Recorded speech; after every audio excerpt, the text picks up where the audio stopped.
அடுக்கிட்டே போறாங்க. என்னங்க இதெல்லாம் கேள்வி நீங்க கேட்கறது? இட்ஸ் ஆல் ஃபார் அந்த ஒரு அட்வர்டைஸ்மெண்ட்டுக்கு தான். யாருக்கு போட்டி இருக்கு அதுல தெரிஞ்சிடும். ஓகேங்களா? ஏன் ஸ்டாலின் வேண்டாம், ஏன் வந்து தளபதி வேணும் அப்படின்னா, ஊழல் வேண்டாம், ஊழல் வேண்டாம், மக்களுக்கு பாதுகாப்பு வேணும், பெண்களுக்கு பாதுகாப்பு வேணும். ஸ்டாலின் ஏன் வேண்டாம் அப்படின்னா, நான் ஆல்ரெடி நீங்க கேட்ட கேள்வியிலே நான் பதில் சொல்லிட்டேன். அதாவது தன்னுடைய குடும்பத்துக்காக உழைக்கும் ஒரு தலைவர் வேணாம், எல்லா குடும்பத்துக்காகவும் மக்களுக்காக உழைக்கும் ஒரு தலைவர் தான் வேணும். நிறைய வந்து கட்சி மீட்டிங்லாம் நீங்க வந்து பார்த்துருக்கீங்க. டைம் வந்து பார்த்தீங்கன்னா கரெக்டாக ஒரு 10 மணிக்கெல்லாம் வந்து பார்த்தீங்கன்னா லைட்டு ஆஃப் பண்ணிட்டாங்க. இதுக்கு டிவிக்கு ஒரு மீட்டிங் அதனால மட்டும் இதுக்கு ஒரு 10 மணிக்கெல்லாம் நான் வந்து ஆஃப் பண்ணணும். இதே டிஎம்கே கட்சி இல்லைன்னா வேற ஏதாவது ஒரு கட்சியாருன்னா 11-11:30 மணி வருஷம் கூட பேசுவாங்க. பேசுறவங்க பேசுனா இருப்பாங்க மாட்டாங்க, மக்கள்லாம் யாரும் இருக்க மாட்டாங்க. அது உண்மைதான். பெண்கள் பாதுகாப்புன்னு சொல்லிட்டு நம்மளுடைய ஐயா சொல்றாங்க. டிஎம்கேடைய முக ஸ்டாலின் ஐயா வந்து சொல்றாங்க, இப்படி பெண்கள் பாதுகாப்புனா அமைச்சர் ஒருத்தருக்கு பிறந்தனாலதான் குளிக்க வச்ச கொக்கோகோலா போல சொல்லி டான்ஸ் ஆடுறாங்களே, அதுதான் உங்களுடைய பெண்கள் பாதுகாப்பா?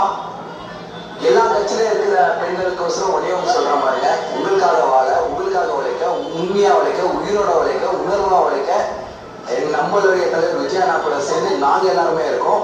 ஸோ 2026 இந்த ஏப்ரல் 23 எல்லாரும் போங்க. உங்களுடைய வீட்டுல இருந்து காலங்கத்தால போய் நம்ம போய் பூத்துல போய் நிக்கணும். விஜயண்ணா சொன்ன மாதிரி தமிழ்நாட்டு எலெக்ஷனா எலெக்ஷன் தமிழ்நாடா இல்ல, டிவிகே தான். டிவிகே மட்டும்தான், அந்த குரல் மட்டும் தான் எல்லா இடத்துலயும் கேட்கும். பெண்களுக்கு வந்து உரிமை கிடைச்சிருச்சு அப்படின்னு சொல்றாங்க. உரிமை கிடைக்கவே இல்லை. அது ஒரு சின்ன ஒரு உதாரணம்.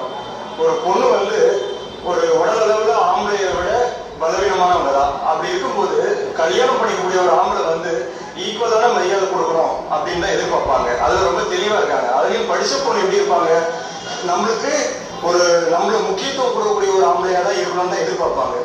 அந்த நிலைமையில அவங்க ஒரு காதல் வயப்பட்டு ஒரு திருமணம் பண்றாங்க அப்படின்னா எத்தனை ஆணவ கொலைகள் நடந்துட்டு இருக்கு. ஒரு ஆணவ கொலையால 1,00,000 இருந்து 1 கோடி பேரு கூட திருப்பி அந்த ஒரு புனிதமான திருமணத்தை பண்றதுக்கு பாதிக்கப்படுவாங்க, பயப்படுவாங்க, பீதி அடைவாங்க. எல்லாருமே நாடக காதல், இப்போ இந்த காதலை வந்து ப்ரமோட் பண்றதுக்கு நான் சொல்ல வரல. தப்பான காதல் என்னைக்குமே தப்பு தான், அதெல்லாம் எங்க விஷயம் கிடையாது. ஆனா உரிமை, நியாயமான ஒரு விஷயத்துக்கு ஒரு திருநெல்வேலி மாவட்டம், தூத்துக்குடி மாவட்டத்திலாம் பாத்தீங்கன்னாக்கா இந்த பிரச்சனை வந்து தலைவோங்கி இருக்கு. இது வரைக்கும் யாருமே அதுக்கான ஒரு முன்னெச்சரிக்கையான விஷயம் எடுத்திருக்காங்க கவர்மெண்ட்ல. முன்னெச்சரிக்கை கிடையாது. எல்லாருமே ஒரு கொலை நடந்துட்ட பிறகு போலீஸ் வருது, அதோட ஆக்ஷன் எடுக்கிறது, இது ஒரு பயணம் கிடையாது.